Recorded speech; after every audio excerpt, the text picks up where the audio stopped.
What's going down, YouTube world? Hey, good looking on tuning in for a cool reaction video. So yeah, man, hope everybody chilling. Hope y'all had a cool day. Men and women, my bad. But yeah, man, today's video, we're gonna go ahead and react to and rap a few ticks about these young brothers in 1970s Asia, talking about their experience in the Marines. So let's go ahead and get into this video. Here we go. No more than 5, or else the riot squad is going to come, and they want to know, this happened before. We got names, we got places too, it's all official, we know, but the people in the States don't know, see? And the way we see it is that they... First off, man, the reason I'm laughing, yo, young bro's cool as shit, man. You see him? He got the toothpick and the sunglasses on. The way he talking, it's like, he got that cool little, I'm gonna drag out my words like that. You know what I'm saying? Yeah, but they get us over here away from home, and they'll misuse us because we can't get back home. On this rock, we can't do nothing.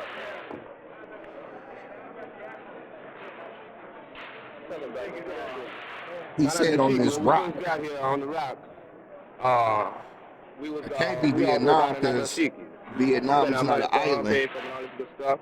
And when they saw so many brothers styling their dashikis, they decided, well, boom, we ought to put a stop to this. We put them where they can't wear their dashikis without a collar to it.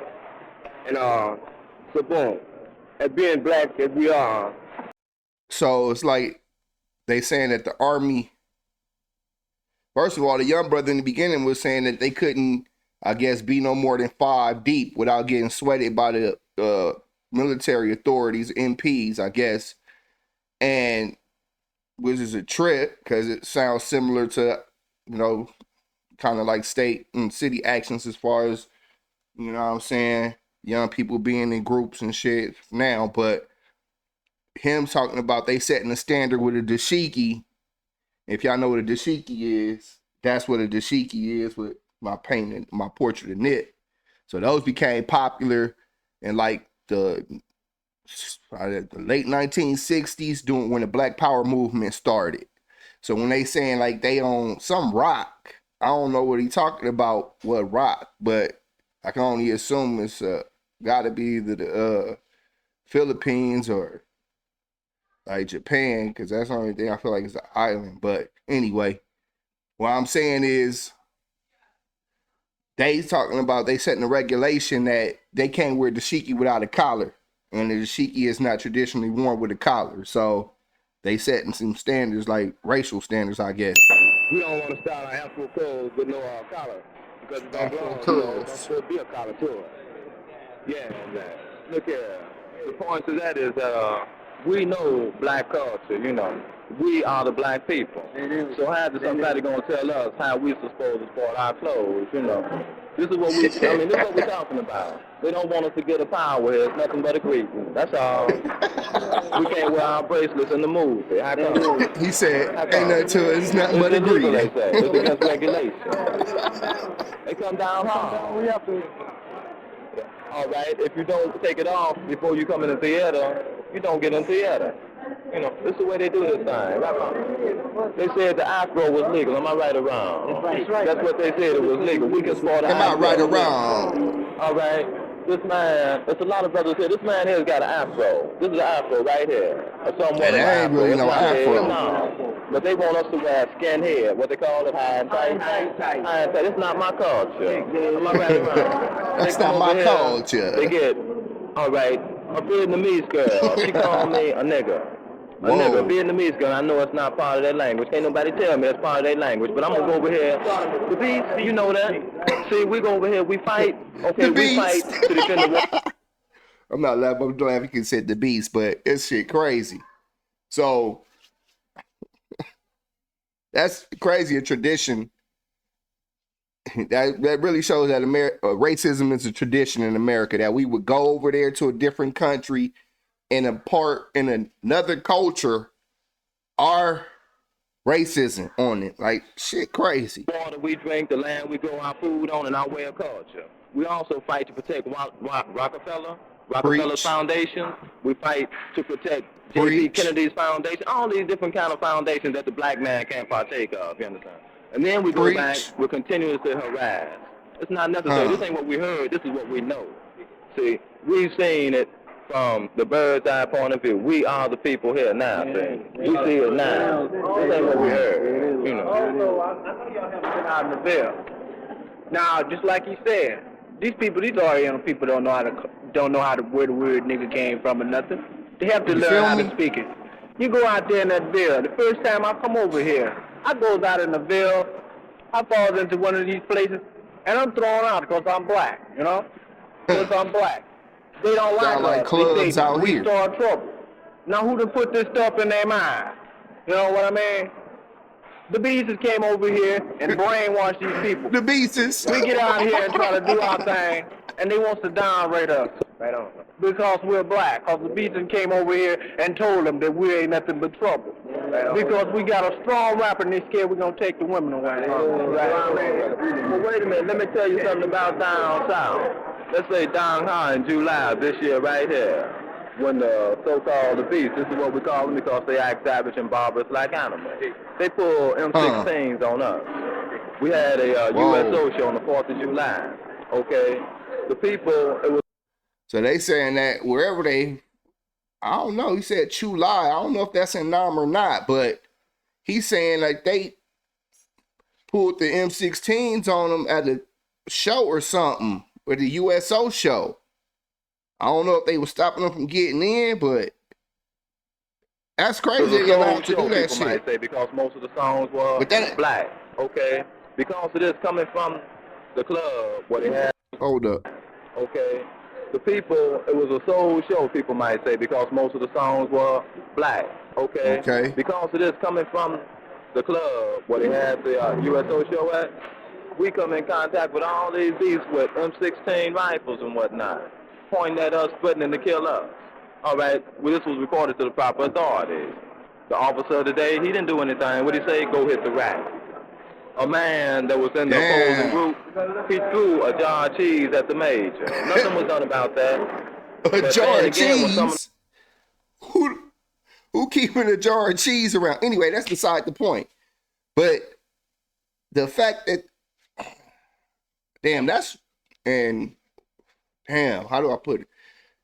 That's a tradition in the military. And I mean, I guess that go back to, you know, our involvement in the Civil War, but this idea that white servicemen can point weapons and rifles and threaten to kill, you know, black soldiers, and in some instances actually getting away with killing black soldiers, and that has been allowed to happen from, I guess, we're gonna say from World War II all the way up until 1970s, like Vietnam era. So I mean, in the tradition, like this shit is allowed, and that they can get away with it, and the superiors and commanders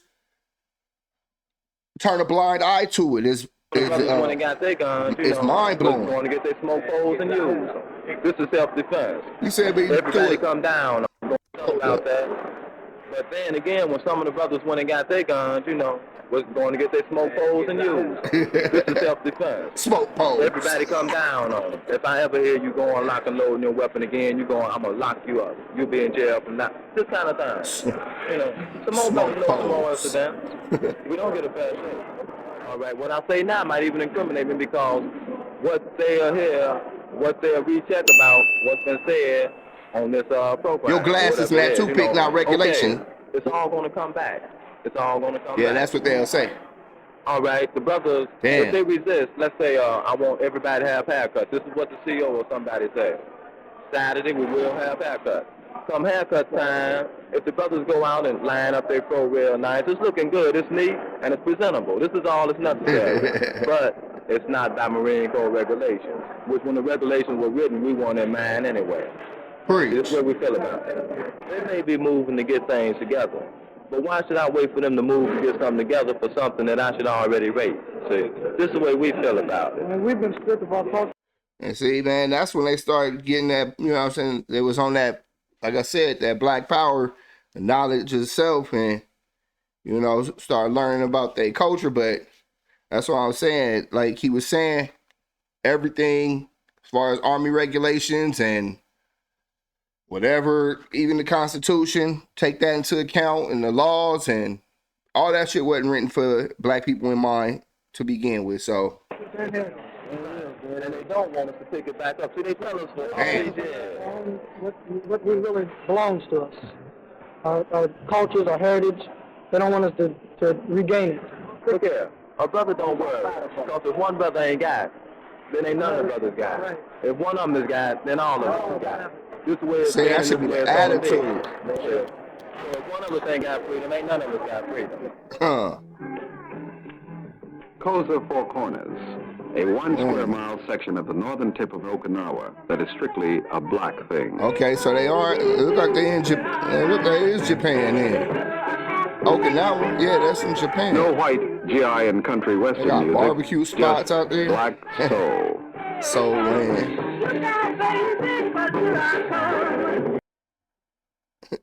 Dig, bro. Let me tighten up your fro. That's right. See, that's when the Japanese start getting they fingertips in black music and black culture right here.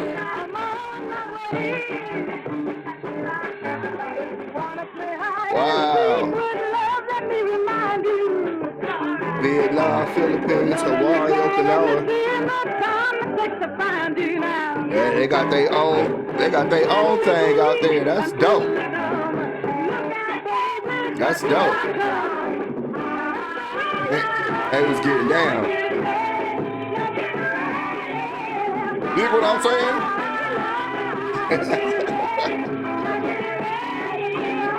Whatever dances they was doing right there. Mobbing. They mobbing through Japan. That's what's up.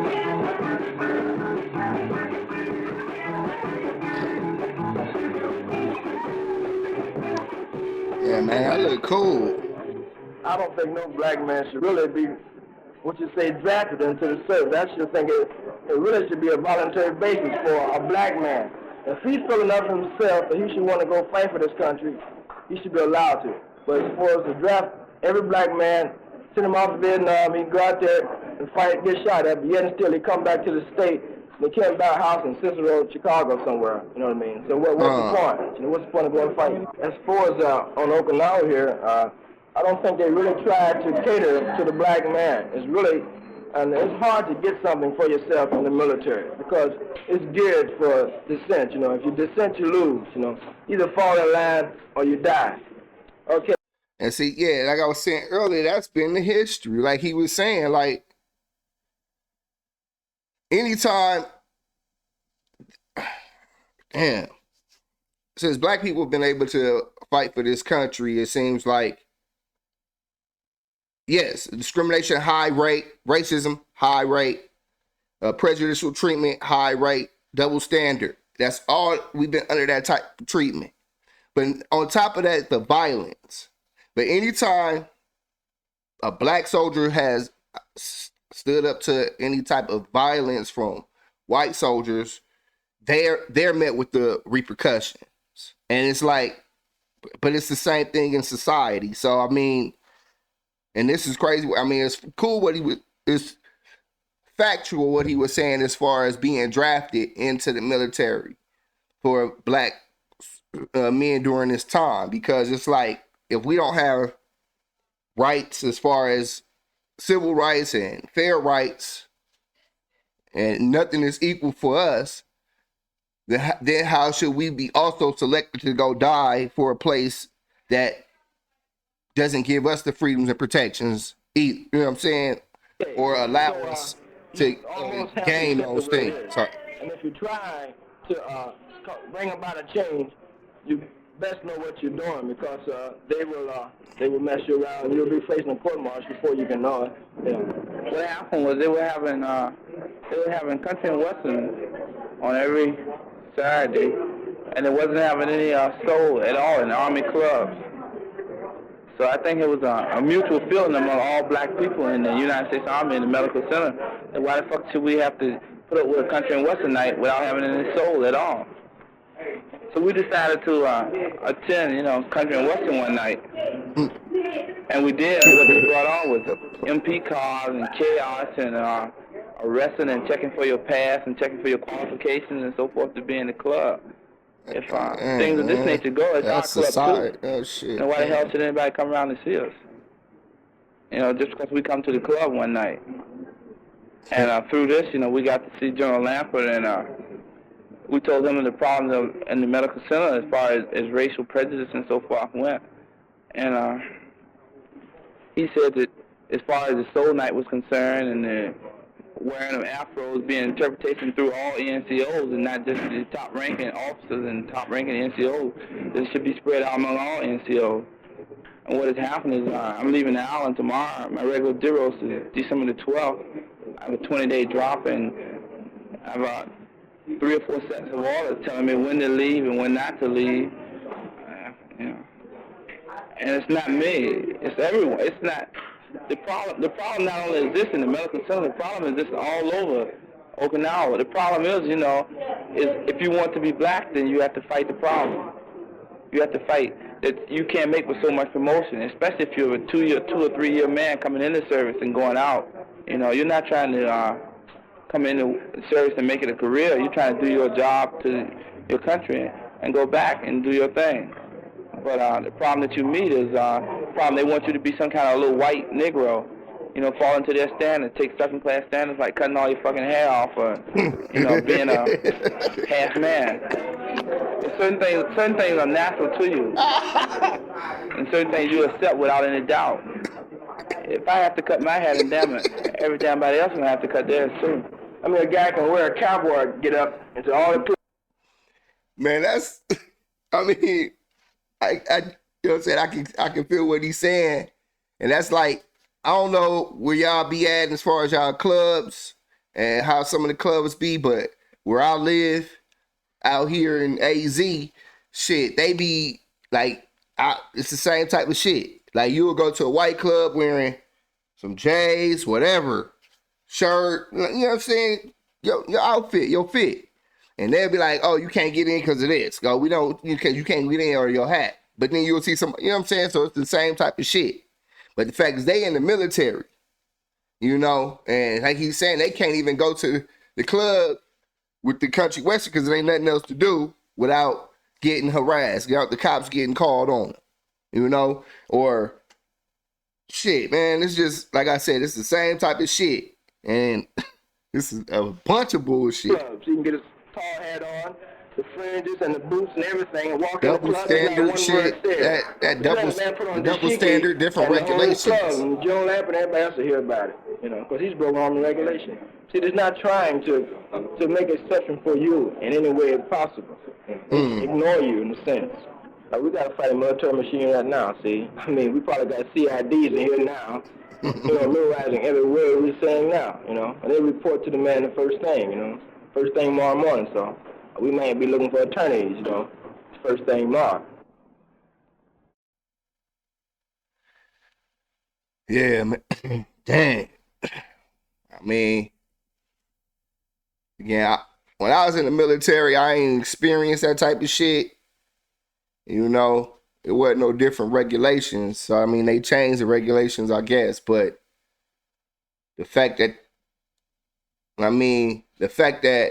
these people, and even in World War, I don't know about World War I if they was drafted or not, but if World War I, black people was drafted, and all the wars they was drafted, but had to die for this country and not experience the same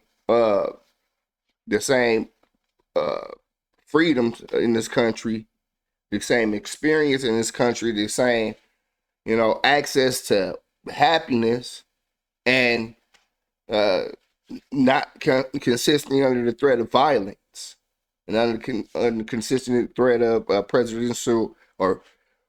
prejudicial treatment. I mean, it's just, damn. And the fact, but on top of it, the fact that they did their thing, they did they were supposed to do, some of them didn't make it home, and rest in peace to all of those that died in Nam and our previous wars, all the wars, I guess. But It's just, I don't know, man. This is a different type of indecency or cruelty behind it. But let me know what y'all think in the comments about the video. Appreciate it if y'all stayed in and tuned in this long. Y'all be cool. Again, I'm him, the King Cool. Peace. Speak money, big money, talk to him. Hot boy.